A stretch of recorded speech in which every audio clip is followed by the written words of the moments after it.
Welcome to the Motivation Without the Hype podcast with your host, Jez Perez. He's an author, high-performance coach, and motivational speaker.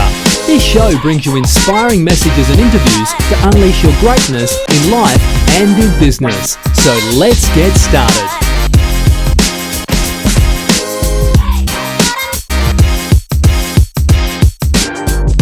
Hi everyone, welcome to Motivation Without the Hype podcast show. My name is Jez Perez. A former procrastinator into an action taker, we bring you inspirational messages and interviews, including motivational insights, tips, principles, and proven strategies that you can take action without the hype in unleashing your greatness in life and in business. Now, we appreciate you plugging in and spending time with us, and I'm super grateful to have him on our show. And he's also a Sydney-sider, a local in Australia, which I am so excited about. His name is Anfernee Chansamooth. He is a content strategist, copywriter, and podcast himself. His company, Simple Creative Marketing, is known for creative case studies and epic posts to drive traffic for web business owners so they don't have to. He typically works with 1 million services and software businesses that also sell online training. Now, he's worked with leading brands such as Bean Ninjas, SYSTEMology, and Hub Australia. Now, he's been featured in Forbes, Inc., Good Men Project, and Huffington Post, and he's also called Sydney his home, and he's a fellow insider just like me, and I'm really pumped to have him on the show. So, and welcome to the show. Hey man, glad to be here, Jez, and yeah, next time we'll have to do this in a room together. Absolutely, yeah, absolutely. So, please tell us about yourself and what you do. Yeah, so basically, thanks for the intro. I'm a content strategist and a copywriter by profession. So what that means really is that I help small businesses to come up with a plan for reaching their target audiences, their buyers, and then crafting the messaging around that, all right, and making sure that whatever they put out, and usually that looks like articles, website copy, email sequences, and in what we specialize in is particularly case studies, customer success stories. We want to make sure that whatever our clients put out, it's actually aimed at building credibility and trust relatively quickly. Okay, and so that's the work that I do, and beyond that, there's I also run a team, so I manage the team. I'm leading our strategy, and I'm working through things like finances and all the other things with the help of my amazing wife and co-founder. She makes the numbers run, and I'm the spender, and she's the one that saves everything. So so you can relate. But to answer the question, that's what we do, and that's how we serve our clients. Now that's amazing. So how long have you been in business with you? Well, we got married in 2017, and that's when she first. 2016 was when I first invited her to help me with the business, and so since then we've been together. Now it's always good to have that dynamic duo, and you got the zen and happening. So that's awesome. So now you work with leading brands, companies. What was a pivotal point for you to start your very own company? So if we go back to 2014, I was a marketing manager for a national co-working company based here in Sydney. The head office was here. They had locations in Adelaide, Melbourne, Sydney, and when I left, they opened a space in Brisbane as well. And so things were really great initially, but over time, the marketing team, which when I joined was 3 or 4 people, shrunk down to 1, and that was me.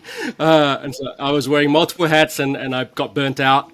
And I just decided at that time that that it was really the stress and the long hours were taking a toll on my health and my personal life, and also on my relationship with my at the time fiance, who's now my wife.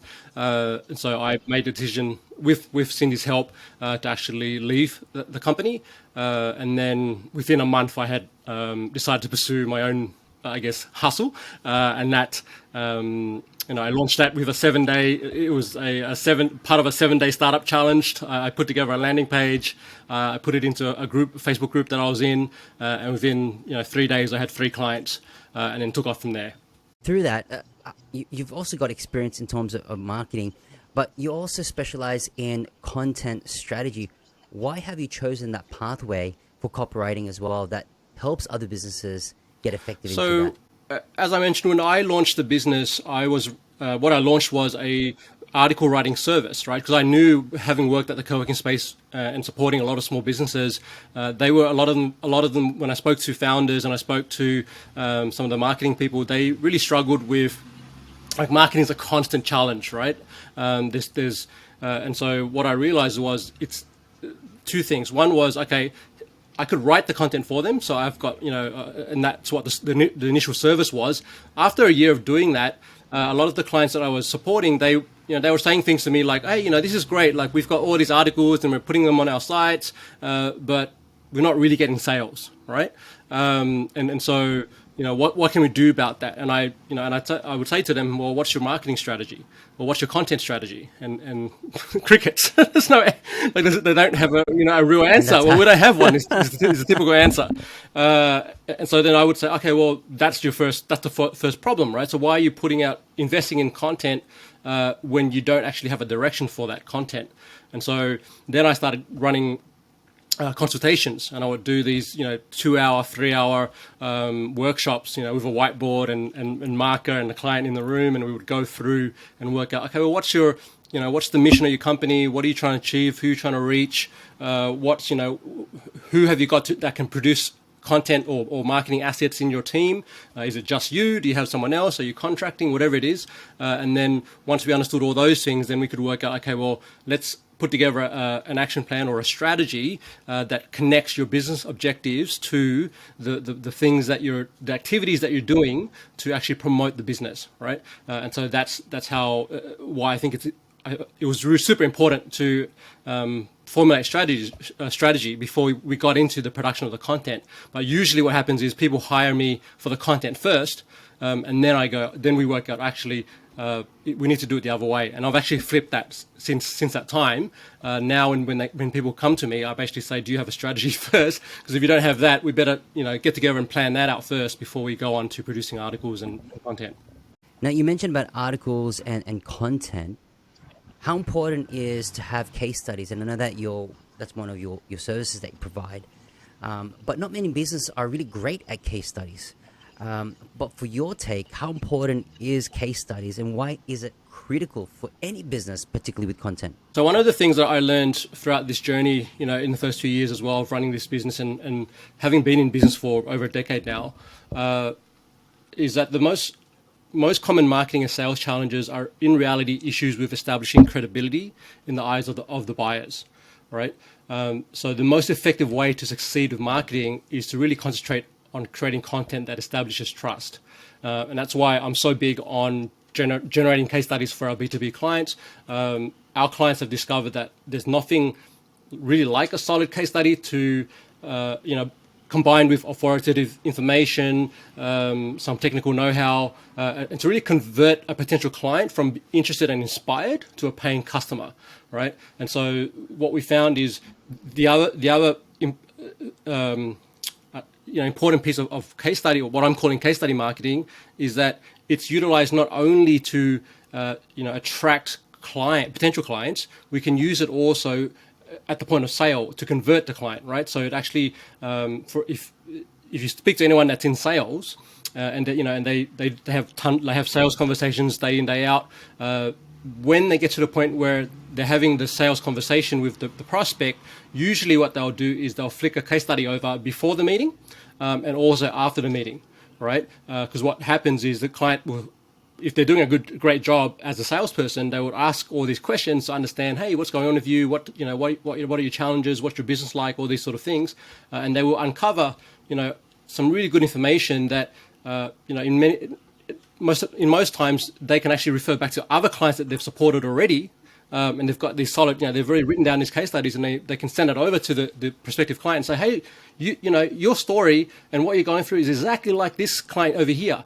Have a read of this or watch this video, and let me know what you think. And so, and we've been able to solve that problem before. And that's and in a lot of times we're looking for that. So as a buyer, we're looking for that social proof. We're looking for that evidence that the service provider can actually, do what they claim to do, and more importantly, can solve our problems for the type of business that we are, right? And that's where case studies come in. So can I just ask, for someone who's listening to the podcast show, may not have a cookie clue what case study is, Can you just explain what a case study is and what forms of case studies are built around?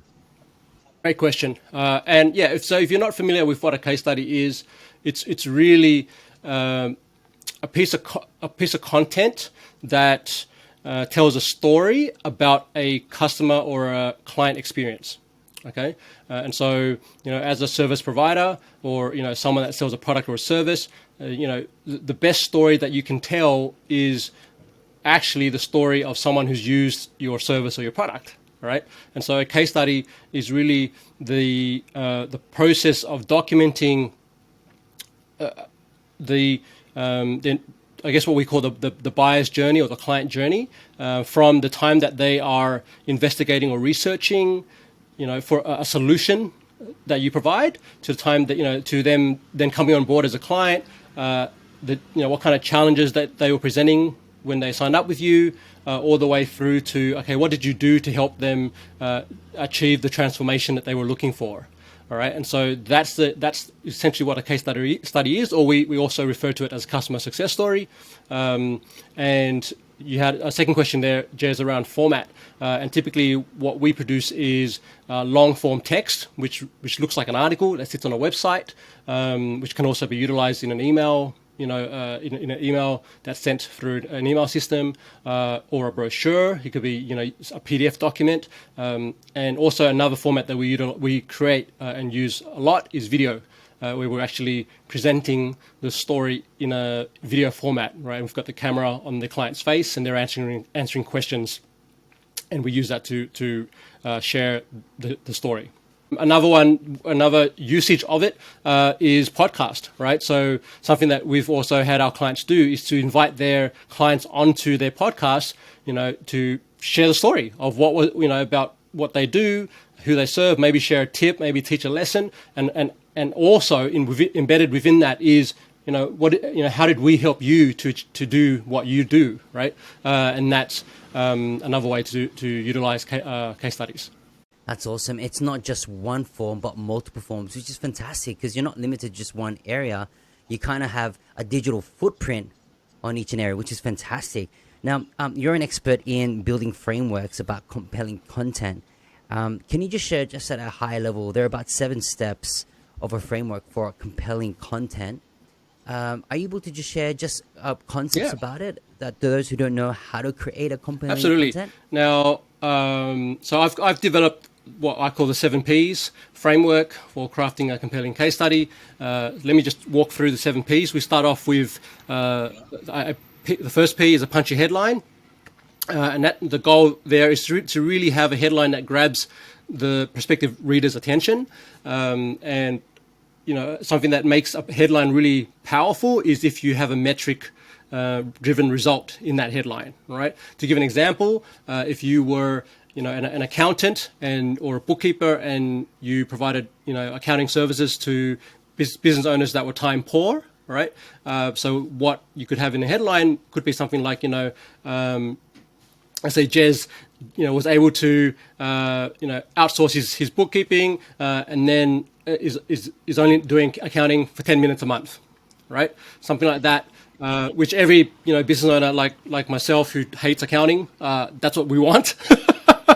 So if you have if that was your headline, trust me, right? 9 out of 10 people would go, I'm going to read the rest of that story, right? So punchy headline. The second P is profile customer, right? And here is where we actually highlight the client or the customer, and we want to really point out, some distinguishing features of that particular client. So if you service personal trainers or gyms, right, you want to highlight that this client is a gym owner, or what size of gym they are, where they're based. If you help gym owners in Blacktown, right, like that's what you would say. This is what the client is. This is who they serve.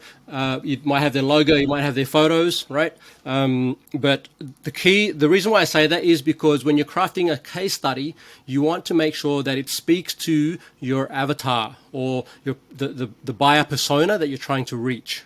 Right, so that's an important strategic decision, right? Before you start going crazy with case studies, is to think about, well, who am I trying to reach? And then you make sure in step 2 here, the second P, you profile that customer. Okay. The third P is problem statement, right? And here is where we want to get clear on the challenges and also the context of, the actual problem that the client was having when they came to you, right? And, I always say that there's two really important things, or three things that a case study must have, right? And one is it's got to tell a story. The second thing is it's got to provide context. Okay, and this is really, another way to think of this is if you think of a personal trainer, I'll use that as an example because it's a common one. If you go into their Instagram and you look at their Instagram account and then you see, they usually do that before and after snapshot of their clients, right? Right. So, and for 20 kilos overweight when he came to me, and then after 6 months, he's looking at him, he's buff and lean and mean. Yeah, ripped ass, right? So why do they do that? Because they're giving you context, so you can see yourself in the before picture, right? And so when we're doing a case study, we want to do the same thing, right? Now it's a bit harder when you're dealing with B2B or professional services or these sort of things because you don't have the client posing in their underwear. But what you can do is you can paint out, in words, you can paint out this was the scenario, this is what was happening with them, right? So that's a problem statement. Step 4, the fourth P, is process. And this is where you really, you step into showcasing yourself as the expert, okay? And this is where you highlight the steps you took or your client took to solve the problem in detail, okay? And this is where if you've got a methodology, if you've got a framework like, this 7 Ps or something else of your own, you really want to embed that into that part of the case study, because what happens is when someone's, if you think about it, if a prospective client is reading that case study and they get to the part where, okay, they're looking at the customer and they go, yeah, okay, I can relate. I'm a similar customer. I'm a similar business. Then they get to the problem and they go, yes, I definitely have that problem, right? Context is very similar to ours. Then they go, okay, well, how did you solve the problem, right? That's the question that always comes up, okay? And so in the process piece, if you lay out, well, here are the 7 steps that we took to solve this problem, that person who's reading it is going, oh my gosh, I could probably do 5 of those steps or 3 of those steps. I can't do all 7. Right, and even if I could, do I really want to? Because I'm not the expert, right? And so that's where you actually get what you're doing is actually helping them, you're educating them on the process. Yeah. So that's step 4, process. Step 5 is payoff, and this is where we relate this to step 1, which is the punchy headline. And what we want to answer here is what was the end result, and more specifically, what were the emotional benefits of that outcome, right? So not only did you get them a result, and now Jez is taking 3 hours a month doing accounting opposed to when he was doing 2 days a month, right? But how did that impact him, right? And so, and if we were role playing for a second here, Jez, and I said to you, what would, an extra 10 hours a month give to you in your personal life? What would that mean for you? What would you do at that time? Yeah. A lot, like with family. I mean, like if everything's all set up in that way, you get to spend more time with that. But obviously setting up the value first, and then once you've covered that, then time is boom, you can't buy time, But we trade time for a lot of things. Yeah. So you just went straight to family. A lot of people will say that. They'll say, actually, I spend more time with my kids. I'm hitting the gym more. I'm doing all these other things. I'm traveling. Whatever it is, you're living life. Okay, and that's when imagine now the person who's reading this is going, oh my gosh, I want that too. Yeah. And then you move on to the praise, which is the 6th P. And here's where we actually have, in the client's words, we're going to have their testimonial. Okay. So a question that we usually ask when we're doing this process in the interview is, if you were to, if you're having a drink with a mate, maybe, and you were just sharing this experience of how, this company helped you, what would you say to them in your own words? All right. And so you get, they will say whatever they say, and that's what you want. You want to capture, the testimonial in a client's words. Because the problem is, a lot of the time, us being the specialists in what we do, we tend to get into the jargon. We tend to get into all these technical words and all these things. And when you're sharing a story, the best stories, you think about our kids, and when we were young, when we're watching these cartoons and things, they don't have these really convoluted words, right? Like we just get into like the things that make us laugh, that are fun, that are, whatever. I just recently watched Shang-Chi with my wife, and yeah, oh, mate, How cool is that? Awesome movie. That was awesome. And so for me, it's like, but Awesome. it's they didn't get into all the technical stuff of how to do the kung fu. They just showed you on the screen, and you went, I want to do that too, right? Like that's it.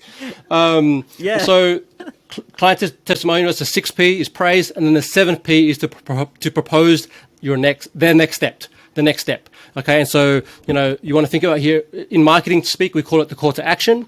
Okay, and we're now saying, okay, well, if you really resonate with the story, if you think that we can help you too, okay, here's your next step. Book a call with us, download our guide, whatever it may be, right? So you put in there the next step. So let me just recap the 7 Ps quickly.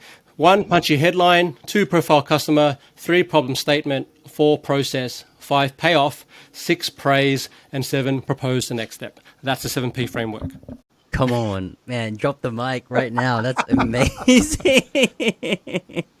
And it's really concise, clear, and really relevant in today's marketplace where we do need to have that 7-step framework for a compelling, content. And you've structured it in a way where it's so seamless. And I think a lot of people tend to confuse themselves with left, right, and center. But with these 7 Ps, guys, if you listen to this right now, not only that you need to connect with Anfernee, but really rewind and really take notes in depth about what this 7-step framework is, because it's going to change the process in terms of how you put content together. Now, part of social proof is really important as a case study. But how do we share case studies to our prospective clients? Like, is it through social media? Is it through one-on-ones? Is it through email marketing? What's the best strategy that someone can actually take right now as a takeaway in this podcast episode to say, you know what, I'm going to take one insight and I want to take action? What would be that strategy that someone can actually take home and start sharing a case Great study? question, Jez. And there's no one correct answer for everyone, right? What I will give you is I'll give you 5 ways that our clients are using case studies, and then I've got a separate blog post which has 15 ways to do it. And so let me just give you sort of the 5 most popular. The first one you talked about is social media. All right. So what you can do is once you've crafted the case study, you want to actually put it on your website. Okay. So we typically will publish it as an article on the website first. And then from there, you want to reshare it onto social media. And usually one tip here is if you're going to put it on social media, a lot of the platforms are visual. So you want to have a visual element. So whether it's a photo of the client, if it's a key metric, you might highlight the metric, right? But you want to have some kind of visual there. And another thing you can do is also put the testimonial in that social media post, right? So whatever the client said, you can really grab that from the full article and just stick that onto social media and say, hey, this is what Margaret said about our service. Okay, if you want to read her story and how we helped her win, go to this link, right? So that's social media is the first way. The second way to promote or get your case studies in front of the prospective buyers is to create a customer success story page on your website. So one thing that I'm in the process of doing right now is I'm actually writing a book I'm literally writing the book about case studies. And I'm as part of that journey, I'm profiling businesses that are utilizing case studies for customer success. And I just had HubSpot on the show last week, and I've got a few other ones that I'm working with. And the consistent thing I'm seeing with a lot of these companies are they have a customer success page on the site. So if you go to the site and you look at the menu, there's always a page which is, customer success. It could literally be called case studies. It can also be called customer stories, whatever you want to call it's fine, but have a page where you literally, someone who's at that stage of their journey where they're considering buying your product or your service, they can then click through and see, numerous case studies that of success of clients that you've helped become successful, right? And that's strong social proof. That's strong demonstration, right? If you imagine, right, we're working with a new coach or someone, right, and or maybe you're just a graphic designer and you're coming out and or you're a writer, right, and now you're speaking to a prospective client and they say to you, hey, can you show me proof that of your work? right? And you say, well, I don't have a portfolio. I don't have anything I can show you, right? Right? I don't have a list of clients, not even one that I can point you to show that I've actually been able to do the thing that I claim that I can do, right? What happens to your credibility in that moment? Oh, you lose instant credibility, the reputation, and people look for reviews. People look for social proof. If there's no substance and no tangible results of someone who's experienced your services, it's going to be very difficult to actually win them over. 100%. Same thing as being a podcaster, and you've done, a lot of episodes now, but it's very different now that you're hitting, 50 to 100 episodes to when you were doing one episode, right? So when you're pitching to trying to get high profile guests onto your show, a lot of the times they're going to ask you, well, how many downloads are you getting a month? How many episodes have you actually published? Right, and so if you can show evidence, that really helps. So the second place you can the way you can use case studies, have a customer success page on your site. The third way to do it is to I mentioned the sales process earlier. You can actually create or embed case studies within your proposal documents. Right, so if you sell, and the way that you sell is to send proposals to your prospective clients, right, after you've had the sales call. Or you might be using some kind of software. I use a software called Better Proposals. And so in that, I've got a page where I've literally got 3 case studies in there. And then depending on who I'm speaking to, I'll choose the most relevant case study before I send it to them. Right. And so that really helps in that sales process. Okay. So sales proposal document. Step 4, or fourth option, is to put it into your signature, your email signature. Okay, so when you're sending emails, have a PS that says, PS, by the way, here's how I helped, ABC company, or here's how I helped George to generate whatever the win was for them, right? And so it's like, oh, I just got this email from this person. Let me click through and have a read of this. All right, so boom, okay. Then the fifth one is to embed case studies within your presentations. Okay, so if you're like me, or if you are actively going out there and giving talks, whether it's in person, if you're not in lockdown, or if you're doing them remotely, and you're doing virtual summits and these sort of things, make sure that you have slides, inside your slide deck, which are case studies. Okay, so you actually talk about, hey, because you're teaching, typically if you're teaching a concept, right? Say, like me, if I'm doing a presentation on content marketing, or a presentation on the power of case studies, within that slide deck, I have 3 examples of clients where they've used these case studies and what results they've been able to generate from those case studies, right? So you could do the same thing. And because a lot of presentations, and you might know this as well, Jez, for some organizations, they don't want you selling at the end of the pitch, of the presentation. Right? They don't want you saying, hey, come buy my thing. But what they do, so what you can do is you kind of sort of, I won't say sneakily, but you're actually, telling the story of how you helped specific people or organizations. And then by the end of the presentation, guess what happens? People come up to you and they go, hey, I was paying attention to that story you shared about that person. I want to know more. Right? And so that's how you kind of sell without selling.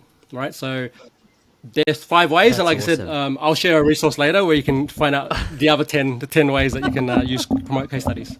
Guys, if you're listening to this again and again, not only that we've learned so much value on the 7-step framework for compelling content, but it's the 5 ways or options and approach to share your case studies. And there's so many nuggets. I've actually learned a lot just by those 5. Yes, it's common to have social media, but having it in a signature, embedded in a presentation, selling but not selling, where you're actually seeding and stacking, the pain, like, man, I need this, but people are just drawn with stories and case studies and putting that in the story. That's epic. So, no, thanks, Sam. That is amazing. So, well, guys, I'm actually blown away. This is really great stuff. And if you're listening to it again, please do connect with Anfernee. Now, and I always ask this question to every guest that's on the show. What is your meaning of motivation without the hype? And how do you use motivation for your... So I had to really think about this question before I came on the show.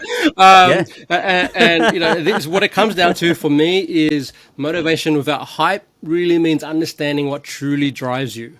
right? It could be making a difference to the lives of others. Maybe it's having a sense of autonomy and control over your work, or simply enjoying the process of what you do. It's important to be clear what drives you from the inside, so that you can find work that's fully fulfilling and meaningful, right? And so hype can be misleading, and it often doesn't last. So that's what the meaning of motivation about hype is for me. And how do you use motivation for your personal success? For me, I use motivation for my personal success by constantly reminding myself of my goals and what's important to me. So my wife and I have this routine process, at least once a quarter, where we go through our goals and, for the year, and say, hey, how are we going along with these things? And do we need to change the goals, or whatever it may be? I also like to set up systems that make it easy for me to stay on track, right? So I've got an accountability group that I'm a part of. I show up every day. I share one action that I'm doing towards the goal for that quarter. And then we do a review, once a quarter as well, to see how we're tracking. I also, another example is I have a rule that I give myself, which is to give myself me time first thing in the morning when I wake up, before I get into my work mode or work day. So I like to go for a walk. I like to grab my coffee. I like to, because I'm right here down by the bay here. So I'm down there. I'm looking at people canoeing or whatever it is in the morning, and dogs running past me, and people who are getting fit. I also like to, as I'm walking, I'm also learning, because I like to listen to podcasts while I'm walking. So and then our third thing I do is I schedule time in my schedule to be creative before midday, because I've worked out, for me, I'm most creative in the mornings. Once it hits lunchtime and I've had my carbs, forget it. Like, the rest of the afternoon is a write-off. So I can do things like podcasts, interviews. But I can't write amazing copy at night. So all this really does is allows me to be more productive during the week. Yeah, that's awesome. And, it's always great to hear that you've got great high-performing habits, and understanding who you are and how you operate at a high level is key. If you operate in the morning, man, kill it, like smash it, go through it, and then when your energy, goes low, at least you're able to infuse that with something that you're really passionate about, which is fantastic. Oh, man. So, thanks, Am, for everything that you've done, particularly with this episode. And thank you so much for adding so much value into the community. I'm really grateful to you. And thank you so much. So, guys, if you want more information in what Amp does, and he's also writing a book, which is fantastic. Now, he's got a couple of links that he wants to share with you. Please, I highly suggest that you connect with him. And all the links are provided on the show notes there. So, if this episode has been helpful and uplifting, we'd love for you to write a review and to inspire more listeners to get plugged in. Now, we will continue to provide high-value content in each and every episode. Now, if you don't mind sharing this podcast show on social media by inviting others, it would mean the world to me. Every time you tag me, we will get the opportunity to share those posts, and together, I said again, together, we can make a difference in the lives of others through inspirational episodes just like this.